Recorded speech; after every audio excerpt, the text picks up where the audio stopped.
Angela heard the cry just after dawn, faint, desperate, coming from behind the kitchen. She followed the sound to the trash bins and froze.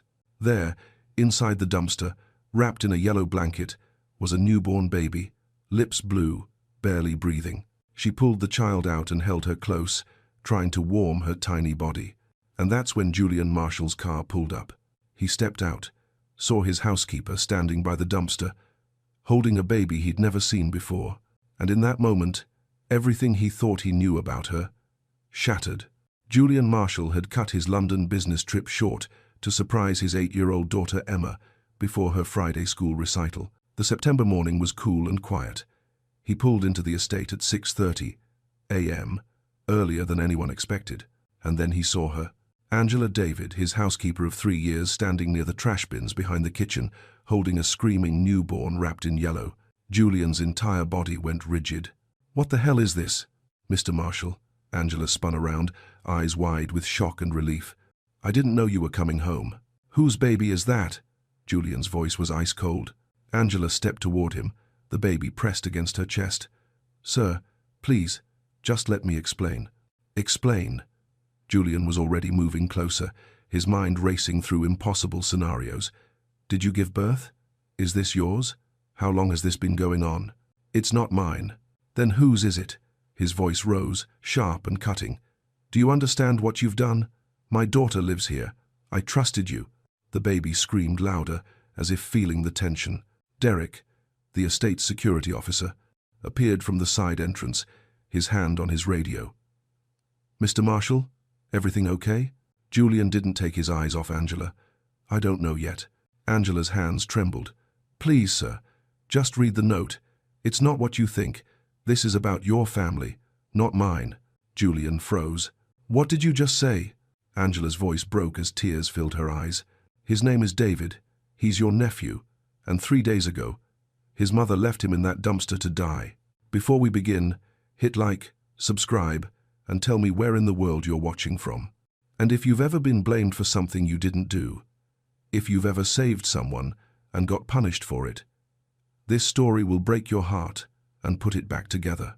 Because sometimes, God uses the most broken people to do the most beautiful things." Julian's legs went weak. "My nephew?" The words barely came out. "David's been dead for 6 months." Angela pulled a crumpled piece of paper from her pocket. Her hands were shaking. "Madison left this." Julian took it. The handwriting was jagged, desperate. "I can't do this alone. David's gone. The money's gone. I'm gone. Please save him. Don't let them take him. I'm sorry. M. He read it twice before it made sense. "She was pregnant?" His voice broke. Nobody knew. Tears streamed down Angela's face. "She gave birth alone. 3 days ago, she left him in that dumpster to die." Julian stared at the baby. His brother's son. "Where is she now?" "I don't know." Angela's voice cracked. "Her apartment's empty. Her phone's dead. I've been searching everywhere. Hospitals, shelters. Nothing. 3 days. Julian's face went pale. "You've had him for 3 days?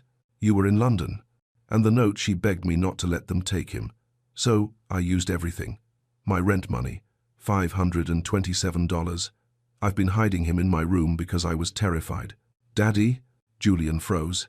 Emma stood in the kitchen doorway, still in her pajamas, holding her stuffed rabbit. "Emma, go back inside." "Is the baby okay?" Her voice was so small, so scared. "Did you tell Daddy?" Julian's heart stopped. "Emma," he knelt down slowly. "What are you talking about?" She looked at Angela, then back at him. "I've been helping her, Daddy. At night, after you tuck me in, I go to Angela's room and help feed him." The air left Julian's lungs. His 8-year-old daughter, sneaking out, caring for a baby he didn't even know existed, while he was halfway across the world, completely blind. He stood up, his voice barely holding together. "Derek, pull up the security footage, right now." Inside the small office, Derek's fingers moved across the keyboard. September 18th, 2:47 a.m. The screen flickered to life. A car rolled through the back gate, slow, almost ghost-like. A woman stepped out. Julian leaned closer. "Madison." She looked hollow, empty, like she wasn't really there anymore. She opened the back door, pulled out something, wrapped in cloth, walked toward the dumpster. Julian's throat closed. She lifted the lid, placed the bundle inside, stood there, staring down. Then, Derek's phone rang, cutting through the silence. He answered, listened. His face went white.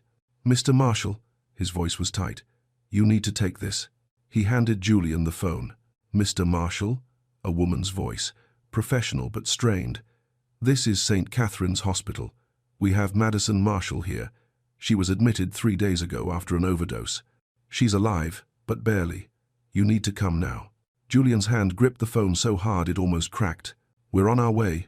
He hung up, looked at Angela, at Emma, at the baby, and realized everything he thought he knew about his life had just been torn apart.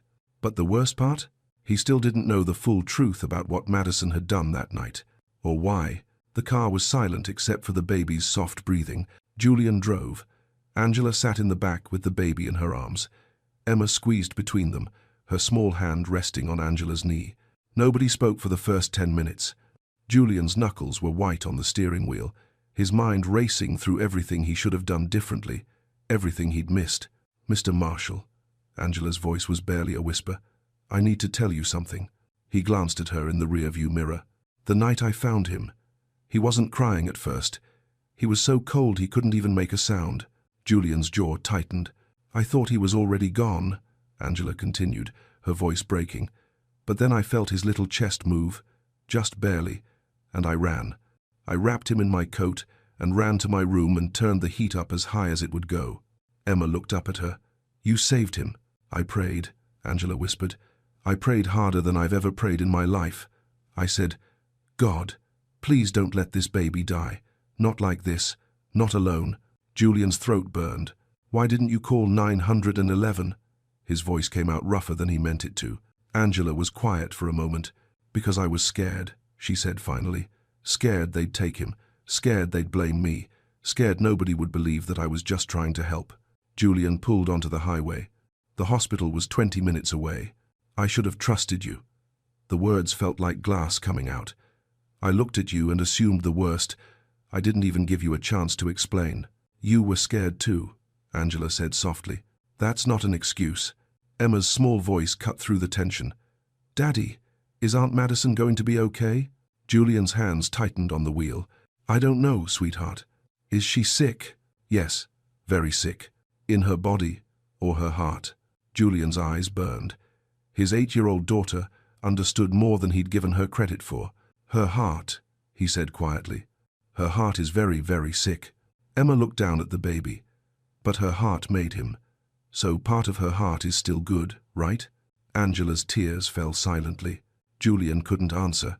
They drove past exit signs, strip malls, gas stations, normal life moving around them while their world was falling apart. "What if she doesn't want to see us?" Angela asked suddenly. "What if she's angry I didn't let him go?" "Then we'll deal with it," Julian said. "But she needs to know he's alive. She needs to see that." The hospital sign appeared ahead. St. Catherine's Medical Center, 2 miles. Julian took the exit, and as they pulled into the parking lot, one thought burned through his mind louder than anything else. What if they were already too late? What if Madison had given up completely? And what if seeing this baby alive, breathing, safe, was the one thing that could either save her or destroy her? The psychiatric ward smelled like disinfectant and despair. A nurse led them down a long hallway. Her shoes squeaked against the tile. "She's been very quiet," the nurse said softly. "Hasn't spoken since she woke up." They stopped at room 247. The nurse knocked gently, then pushed the door open. Madison sat in a chair by the window, thin, so thin Julian barely recognized her. Her hair hung limply around her face, hospital gown sliding off her shoulders. She didn't turn when they entered. "Madison." Julian's voice came out rough. She flinched. Angela stepped forward slowly, the baby in her arms. "Madison, it's Angela. I found him 3 days ago. He was cold, but I warmed him up. I kept him safe, just like you asked." Madison's shoulders tensed. Then she saw the baby's reflection in the window glass. Her whole body started shaking. "No." The word came out broken. He's supposed to be gone. Madison. He's okay. I left him there so he wouldn't suffer. Her voice cracked. So he wouldn't grow up knowing his mother wanted to die. Julian moved closer. Madison? Look at me. She shook her head. I can't. Every time I look at him, all I see is David, your brother, the man you abandoned. The words hit Julian like a fist. You cut him off when he needed you most, Madison whispered. And then he died. And I was pregnant. And I had nobody. She finally turned around. Her face was hollow, eyes swollen and red. I went to your mother 3 months ago. Told her I was pregnant. Begged for help. Her voice dropped. She said, handle it privately. The Marshall name can't afford another embarrassment. Julian's blood went cold. So I did. I gave birth alone. Lived in my car for 2 weeks. And when I looked at that baby and felt nothing, I brought him to the one person I thought might care. She looked at Angela. And you did. Angela's tears fell silently. He needs you, Madison, she whispered. He needs his mother. I'm not a mother. I'm broken. Madison's voice shattered. Why else would I leave him in a dumpster? The baby stirred, started to cry. Madison covered her ears, started rocking. Make it stop, please. Julian knelt in front of her chair. You're right. I failed, David. I let my pride kill my brother. His voice broke. But you didn't fail this baby. You brought him to someone who could save him. That was brave. Madison's hands slowly dropped. Her eyes drifted to the baby. He looks like David, she whispered. Angela took a step forward. Do you want to hold him? Madison's hands trembled. She opened her mouth to answer, and the door burst open. Eleanor Marshall stood there, Julian's mother, perfectly dressed, makeup flawless. Her eyes swept the room, landed on the baby, then on Madison. What, she said coldly, is going on here? Eleanor's heels clicked against the hospital floor as she stepped inside. Her eyes moved from Madison to the baby, then to Julian. So it's true, she said. Her voice was calm, too calm. David's widow had a child and kept it hidden. Julian stood slowly. Mother, don't. She held up one hand. I received a very disturbing call from the hospital. Imagine my shock when they told me Madison was here, alive, with a baby. Madison shrank back in her chair. You knew, Julian said quietly. 3 months ago, she came to you for help. Eleanor's face didn't change. I offered her practical advice. You turned her away. I suggested she handle the situation privately, as any reasonable person would. Angela's arms tightened around the baby. She was pregnant and grieving. She needed family. Eleanor's gaze shifted to Angela, cold, measuring. And who are you to speak on family matters? She's the one who saved him, Julian said, his voice hard now. When Madison left him to die, Angela used her last dollar to keep him alive. Eleanor's lips pressed into a thin line. Left him where, exactly? In a dumpster, Madison whispered, her voice barely audible. Behind the kitchen. I left my son in a dumpster because I had nowhere else to go. The room went silent. Eleanor stared at her, and for just a moment, just a flicker, something passed across her face, but it disappeared as quickly as it came. Then it's fortunate someone found him, Eleanor said coolly. Now we can arrange proper care, a private adoption, discreet. The child will have a good life, and Madison can receive the help she clearly needs. No. Julian's voice cut through the room like a blade. Eleanor turned to him. Excuse me, he's not being adopted out. He's David's son. He's family. Julian, be reasonable. I'm done being reasonable. His voice rose. I'm done protecting the Marshall name while people suffer. David died because I cared more about image than my own brother. I won't make that mistake again. Eleanor's jaw tightened. You're being emotional. I'm being human. Emma, who'd been silent this whole time, stepped forward. Her small voice filled the space. Grandma, why don't you love us? Eleanor froze. Emma, that's not. You didn't help Aunt Madison when she was sad. You didn't help the baby. You only care about our last name. Emma's eyes filled with tears. But names don't hug you. People do. Eleanor looked at her granddaughter, and for the first time since she'd entered the room, her mask cracked. Just slightly. Emma, you don't understand. I understand that Angela loves us more than you do. The words hung in the air like smoke. Eleanor's face went pale. Julian put his hand on Emma's shoulder. looked at his mother. She's right. And until you can see that, you're not welcome around this child. Eleanor's eyes went wide. Julian, you can't possibly… I just did. For a long moment, Eleanor stood there, silent, her perfect composure finally cracking at the edges. Then she turned on her heel and walked out. The door closed behind her with a soft click. Madison looked up at Julian, her face wet with tears. You just lost your mother because of me. No, Julian said quietly. I just found my family. But as he said the words, his phone buzzed in his pocket. A text from an unknown number. He opened it, and his blood turned to ice. The message was simple, only 4 words. She's not the only one. Julian stared at his phone. She's not the only one. His heart pounded in his chest. What is it? Angela asked. Julian looked up. Madison was watching him from her chair. Emma stood close to Angela, one hand resting on the baby's blanket. I just got a text, he said slowly, from a number I don't recognize. What does it say? He held up the phone so Angela could see. Her face went pale. Madison's eyes widened. Wait, what does that mean? I don't know. Julian's mind raced. Do you know anyone else who knew about the baby? Madison shook her head. Nobody. I didn't tell anyone. That was the whole point. I was too ashamed. Julian looked at the message again. Then, at Madison. Think carefully. The night you left him, did anyone see you? Anyone at all? Madison's face crumpled as she tried to remember. I don't. I was barely there. I drove up, put him down, and left. It was dark. There was no one around. What about before that? At the hospital?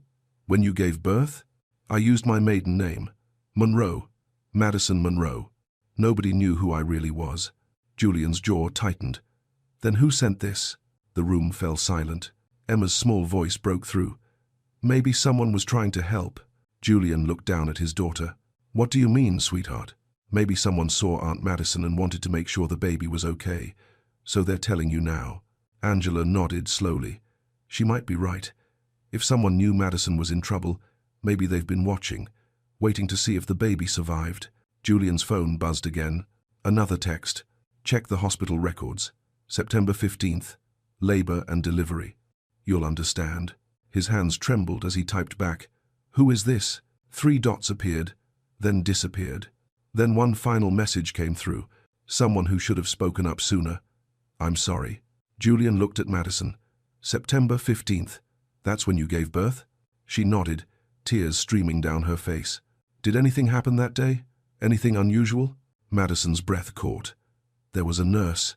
She stayed with me the whole time because I was alone. She kept asking if I had anyone to call. I told her no. I told her I had nobody. Do you remember her name? She didn't wear a name tag. Or maybe she did and I don't remember. I was so tired, so empty. Julian pulled up the number and tried calling it. It rang once, then a recorded message. The number you have dialed is not in service. He looked at Angela. At Madison. At Emma. Someone knows what happened. And they're trying to tell us something. Angela's voice was barely a whisper. What if there's another baby? The words hung in the air like a weight. Madison's face went white. No, that's not possible. I only had one. Not yours, Angela said carefully. But what if someone else left a baby that night? What if someone else was desperate like you were? Julian's mind spun. Madison covered her mouth with her hand. Oh God, she whispered. There was a girl, in the hallway, young, maybe 17. She was crying, alone. The nurse went to her after she finished with me. Julian's blood ran cold. What happened to her? I don't know. I left before morning. I couldn't stay there. Julian looked at the text again. She's not the only one. His phone buzzed one more time. A photo this time. He opened it, and his heart stopped. It was a picture of a hospital bassinet. Empty. With a handwritten note taped to the side. Please forgive me. I can't do this. L.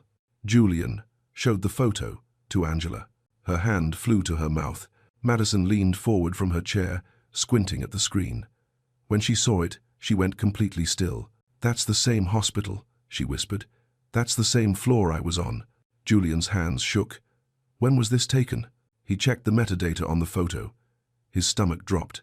September 15th, 11:47 p.m. The same night Madison gave birth. Angela's voice was barely audible. There was another baby. Julian looked at her. And someone took this picture. Someone knew. But why wait 3 days to tell anyone? Madison asked, her voice rising. If there was another baby, why didn't they? She stopped. Her face crumpled. Because no one reported it, she said quietly. Just like no one reported mine. The truth settled over them like ice water.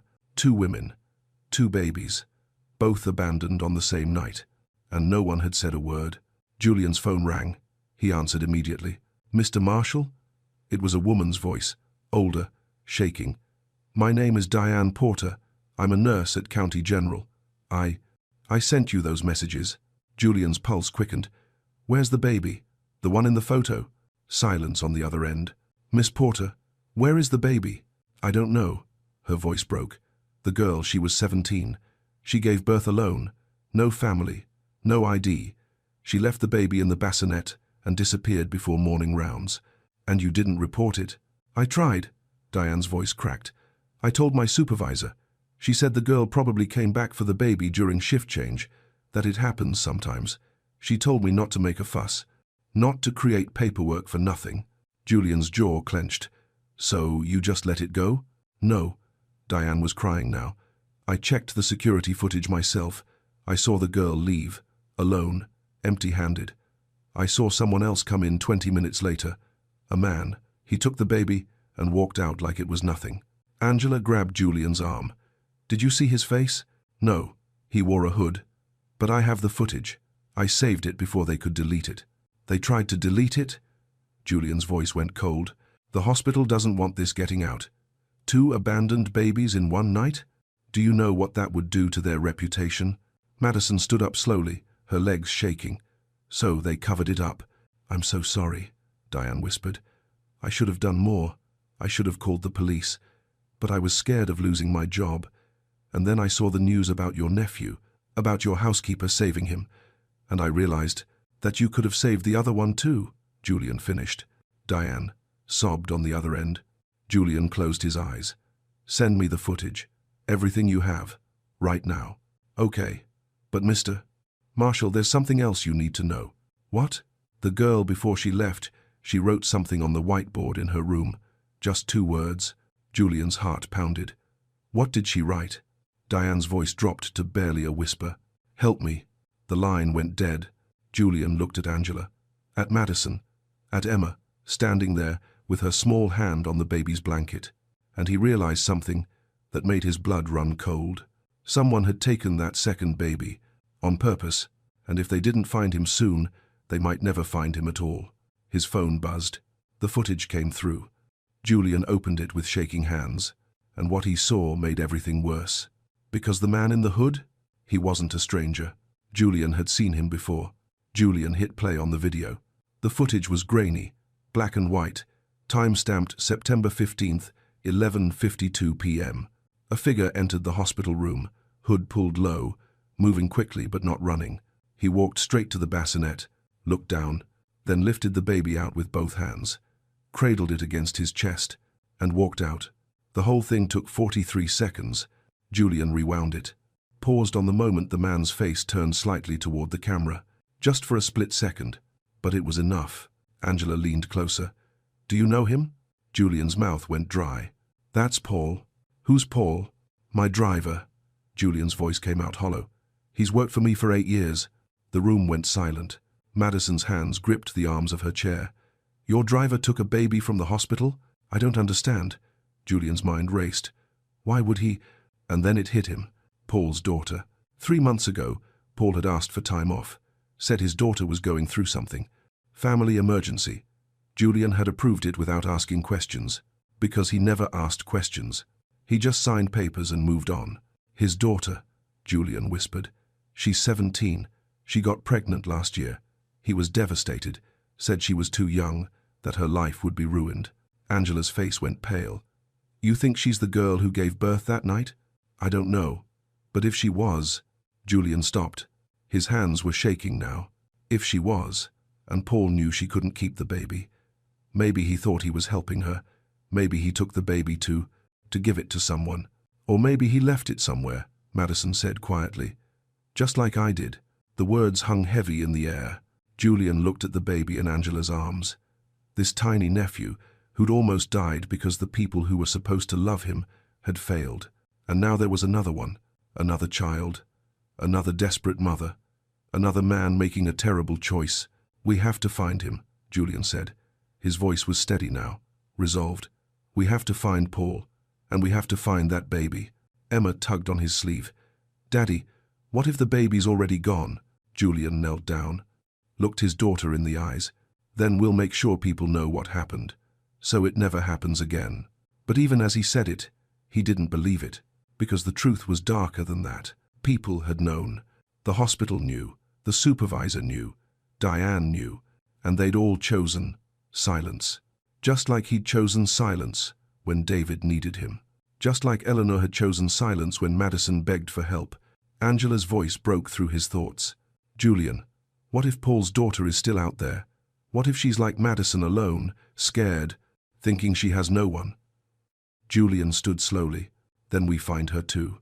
He pulled out his phone, dialed Paul's number. It rang, and rang, and rang. Then, voicemail. "Paul, it's Julian. I need you to call me back immediately. It's urgent." He hung up, looked at the others. "We're going to his house, right now." Madison stood up, her legs still shaky. "I'm coming with you." "Madison, you need to rest." "No." Her voice was firm, stronger than it had been all day. "That girl, whoever she is, she's me. And if there's any chance I can help her, I have to try." Julian looked at her, really looked at her, and saw something he hadn't seen before. Strength. Angela nodded. "We all go." They walked out of the hospital together, and as they reached the parking lot, Julian's phone buzzed one more time. A text from Paul's phone, but the words weren't Paul's. "Please don't come looking for us. It's already too late." Julian's car tore through the streets. Paul lived 20 minutes outside the city, a small house on a quiet street. White fence, normal, forgettable. Nobody spoke during the drive. When they pulled up, the house was dark. Julian killed the engine. "Stay here," he said. "No." Angela was already unbuckling. "We go together." They walked to the front door. Julian knocked. Nothing. He knocked again, harder this time. Still, nothing. "Paul," Julian's voice echoed down the empty street. "I know you're in there. Open the door." Silence. Then a sound, faint, from inside, crying. Not a baby. A girl. Julian's heart stopped. "Paul, I'm not leaving. Either you open this door, or I'm calling the police." A long pause. Then the lock clicked. The door opened slowly. Paul stood there, mid-50s, grey hair disheveled, eyes red and swollen. He looked broken. "Mr. Marshall," he whispered, "you shouldn't be here." "Where's your daughter?" Paul's face crumpled. "Upstairs." "And the baby?" Paul's knees buckled. He grabbed the doorframe to steady himself. "He's gone." Angela gasped. "What do you mean, gone?" Julian's voice was sharp. "I tried." Paul's voice cracked. "I swear to God I tried. But she couldn't keep him. She's 17. No money, no support. I thought I was protecting her." "So what did you do?" Julian stepped closer. "I took him to a church." Paul's tears fell freely now. "St. Mary's, 2 towns over. I left him in a basket at the back door during Sunday service. I thought someone would find him, someone who could give him a real life." Madison pushed past Julian. When did you leave him?" "This morning, right after dawn." Angela's eyes went wide. "That was hours ago. Did anyone find him?" "I don't know," Paul sobbed. "I drove away. I couldn't watch.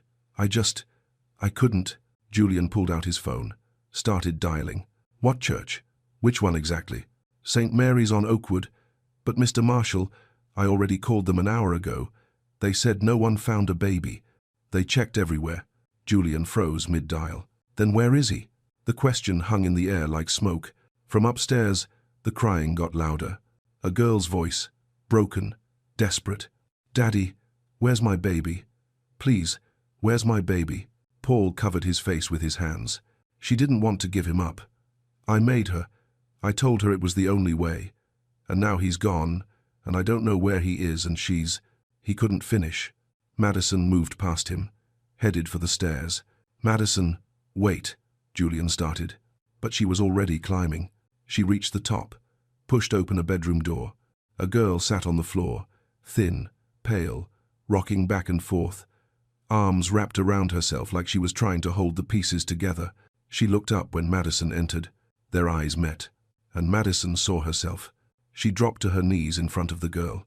"I'm Madison," she said softly, "and 3 days ago I left my baby in a dumpster because I thought he'd be better off without me." The girl's eyes widened. "But he wasn't," Madison continued, her voice breaking. "He needed me, and your baby needs you too, so we're going to find him.